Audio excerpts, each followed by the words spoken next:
So guys, ഇന്നത്തെ video ഒരു review ആണ്. എന്തിൻ്റെയെന്ന് വെച്ചാൽ ക്രിയേറ്റിൻ മോണോഹൈഡ്രേറ്റ്. തിരിഞ്ഞു ഫോക്കസ്. അപ്പം ഞാൻ കഴിഞ്ഞ 2 ആഴ്ചയായിട്ട് ക്രിയേറ്റ് എടുക്കുന്നുണ്ട്. ഞാൻ നോട്ടീസ് ചെയ്ത മാറ്റങ്ങൾ എന്തൊക്കെയാണെന്നാണ് ഈ വീഡിയോ പറയാൻ പോകുന്നത്. ഒന്നാമത്തെ കാര്യം എന്ന് പറഞ്ഞാൽ ദാഹം, ഒടുക്കത്തെ ദാഹം.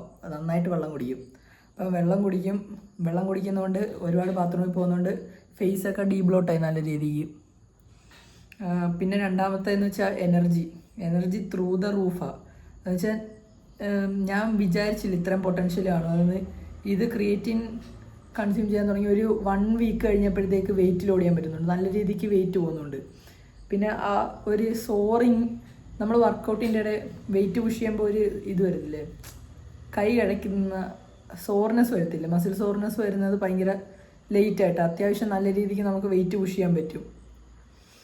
പിന്നുള്ളൊരു ഡ്രോബാക്ക് എന്ന് പറഞ്ഞാൽ ഞാൻ ഓവറായിട്ട് ഹെൽത്ത് ശ്രദ്ധിച്ച് അൺഫ്ലേവേർഡ് എടുത്തത്. അൺഫ്ലേവേർഡ് ഒരുമാതിരി ചോക്ക് പൊടി കുടിക്കുന്നതാണ് ഇരിക്കുന്നത്. ഫ്ലേവേർഡ് എടുത്താൽ മതിയായിരുന്നു. പിന്നെ അൺഫ്ലേവേർഡ് ആയതുകൊണ്ട് അത് മാത്രമേ ഉള്ളൂ ഇതിൻ്റെ ഒരു ഡ്രോബാക്ക് ആയിട്ട്. വേറെ സൈഡ് എഫക്റ്റ് ഒന്നും ഞാൻ ഇതുവരെ നോട്ടീസ് ചെയ്തിട്ടില്ല. 2 ആഴ്ചയായുള്ളൂ. ഞാനിത് ഫുള്ള് തീർന്നു കഴിഞ്ഞിട്ട് ഇത് അപ്ഡേറ്റ് ചെയ്യുമെന്നൂടെ എന്തെങ്കിലും നോട്ടീസ് ചെയ്യുവാണെങ്കിൽ. ഇതുവരെ പ്രശ്നമൊന്നുമില്ല. അത്യാവശ്യം നല്ലൊരു സപ്ലിമെൻ്റാണ്.